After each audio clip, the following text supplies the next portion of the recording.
Hi and welcome. I'm Diane Davidson with the Fine Homes Group at Keller Williams, and I'm here with Nicole Quinn, our social media guru. And today we're going to talk about remodeling, renovating, and the effect it has on the value of your home. Mm-hmm. And I have all sorts of conflicting information here. I have a report from the National Association of Realtors and National Association of Renovation Remodeling Industry, NARI. Okay. I have an article from the Union Leader, Manchester Union Leader. Mm-hmm. I have a slightly dated article from the Wall Street Journal. Okay. And all sorts of studies that are done, and it's so interesting because I feel like anecdotally, none of this is all that accurate. I think that a little bit leaves out the human element. Yeah, I would agree. Where to begin? My question is, in your opinion, and I already know the answer, so I'm asking for the sake of the audience, do you think it's worth it to remodel and make improvements before you sell your home? Absolutely. Okay. If you make the right ones. Uh-huh. And absolutely if you kind of choose to do all of them. So there are different types of improvements, right? Right. There are things that are strictly condition-based, and we do like to say, well, I don't like to say it, but we do say frequently that people judge what they can't see by what they can see. Mm. So if somebody drives up a driveway and there are garage doors that are peeling and dented and faded and the glass little window is cracked, that gives them pause. They start thinking, what else didn't these homeowners take care of, right? So that's a very hard thing, to assign a dollar value to, because I don't know what it's worth to. Oh, I don't know. Let me ask you. If I was showing you homes and we drove up that driveway and we pulled up and you saw these garage doors, what would you say to me besides, I don't want to get out of the car? Yeah, it's true. Right? Yeah, if they were damaged, absolutely. Right. So and I'd say, let's just go in anyway. Yes. I can see what you like and don't like, course. and also it's the only house we have to show you today in this market. Anyway, so I don't think that these studies really take into consideration enough human element. And I don't think they really they necessarily speak to buyers' behavior. Gotcha. So what is it exactly that each of these articles are telling us then?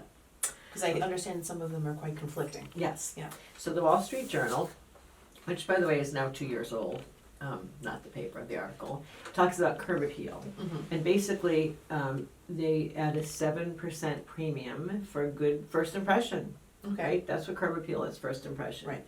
And over the years, our team has sort of extrapolated and believe that continues. It's not just the first impression, which is the exterior, because it can be fabulous on the outside and you walk in and the condition is not compatible with the outside, right? So there's also that second impression. So assuming 7% is an accurate number, and let's say we have a house worth, I don't know, $400,000. I think that's the median home price in New Hampshire these days, or thereabouts. So that's $28,000. So if a homeowner were to spend, I don't know, $4,000, $5,000 doing some paint, sprucing up, and therefore the return on that is $24,000, $23,000. There's not an investment, the financial planner in the world that wouldn't like to return that kind of premium to yield to their. I don't know if I have those terms because I don't do that. I sell real estate, but beats me. That would be an amazing investment, right? All day long. Yeah, of course. And so it absolutely behooves people to make the improvements they need to make. So sometimes it's really just taking care of deferred maintenance, and sometimes it's doing something aesthetically to have your property look more sort of trending more. Gotcha. Right? There are lots of homes you go into and they have a nice feeling. You can imagine having Thanksgiving dinner or hanging out in their backyard under the umbrella in the summer, but they're not really what's trending now. And what's trending now is what buyers are most attracted to and what usually brings the seller the largest audience and the best combination of price and terms. It's just what we're conditioned and seeing Exactly. all the time. Everywhere. Yeah. Like we get these subliminal messages everywhere. Yeah. Right? So when we're watching TV, we're not seeing, for instance, a dark Formica with wrought iron Mediterranean style cabinets. They'll be back, I'm sure, with shoulder pads, I hope. But We're seeing typically painted cabinets, we're seeing quartz white with gray vein, various finishes, and various finishes depending on sort of the environment, right? But there are certain things that might have been done in 1970 something or 1980 something that were very much in style then, that don't happen to be now, and now is when we're selling the homes. Like, we're always in the market of now, Yeah. right? Right. And someday those finishes might again be the market of now at that time. So anyway, so that's one article, and I They really, shouldn't just wait it out though. huh? They shouldn't just wait it out. Well, until let's it comes- hope. Not with me. So that is one. And then, Okay. so then the other information, the Union Leader published this article, and this talks about specific return on specific projects. So a garage door replacement, they're giving they're saying the job cost is $3,962. And the resale value is slightly less than that, it's 90-something%. But you as that consumer in the driveway looking at 3 banged up garage doors, you're not Yeah. getting out of the car. So how is that quantified?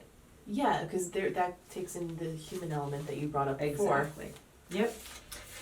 So this report I love. So it's published by the National Association of Realtors, and I love that because we're realtors, part of the organization, we have access to amazing statistics and reports.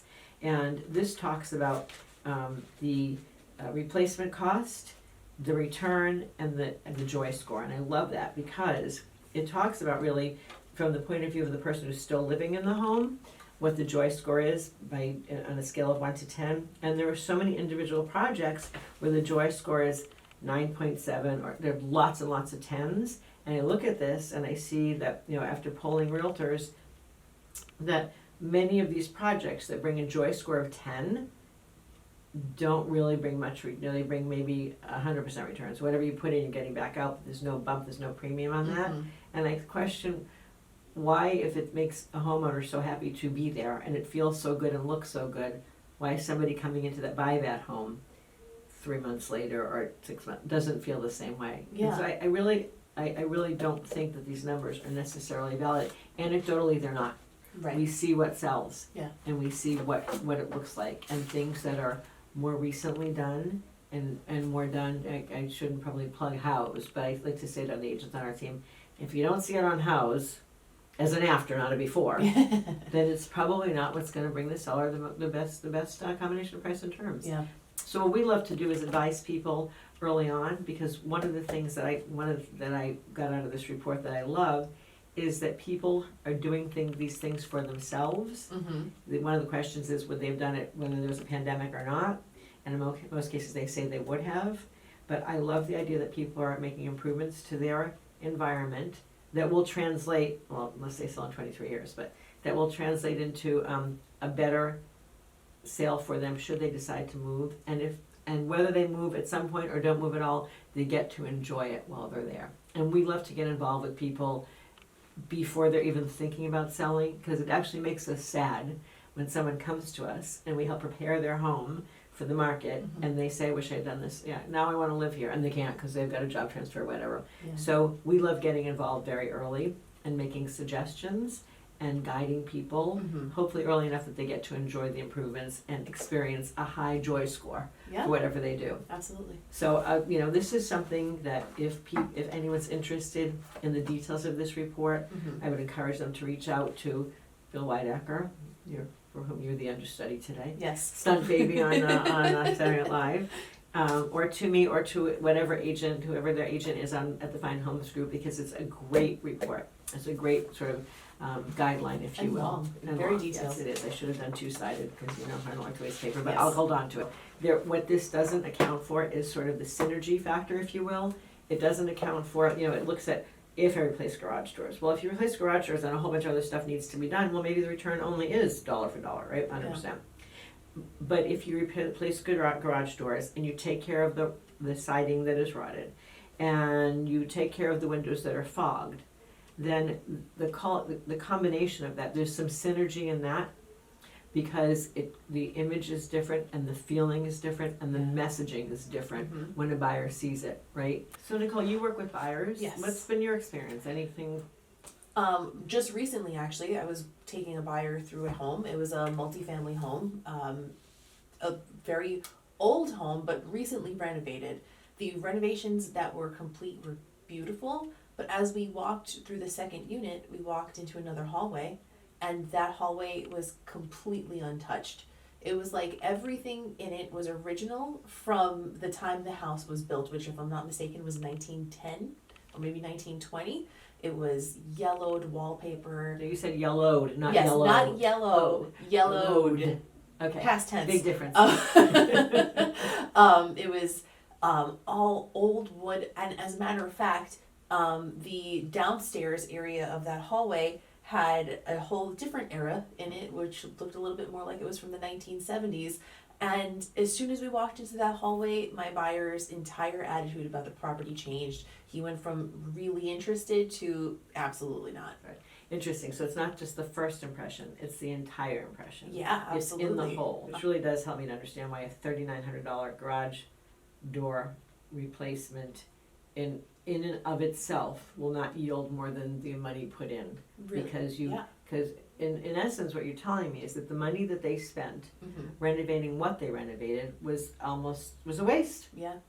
Yeah. So how do you quantify that? You can't. Yeah, you really can't. You really can't. And it has to be complete. Like you said, it has to be synergistic. And so I understand a little bit why when they look at these things in silos, that it doesn't make sense that it's sort of 100% or slightly less than that for the investment. But when you do everything that should be done, there is definitely a bump, absolutely positively a bump. So that's the Makes other sense. thing is, if someone's even thinking about selling way into the future, start now, so that you're not looking at a bunch of deferred maintenance. So you're not having to do things quickly. And financially, it's much better to sort of have that budgeted and again, so if anybody needs help figuring out that, I hope they'll reach out to us because we help people plan that stuff all the time. That's my little take on all of this information. And I think the message from us is we really believe very strongly that property preparation makes a huge difference. Yes, I would agree. And that's kind of our mantra with helping our sellers sell their homes, and we would love to get involved way before they want to sell, so they get to enjoy it, so that they experience a joy score of 10 all around their house. I like that. That's it for today. Please be sure to subscribe to our YouTube channel or follow us on your favorite podcast platform.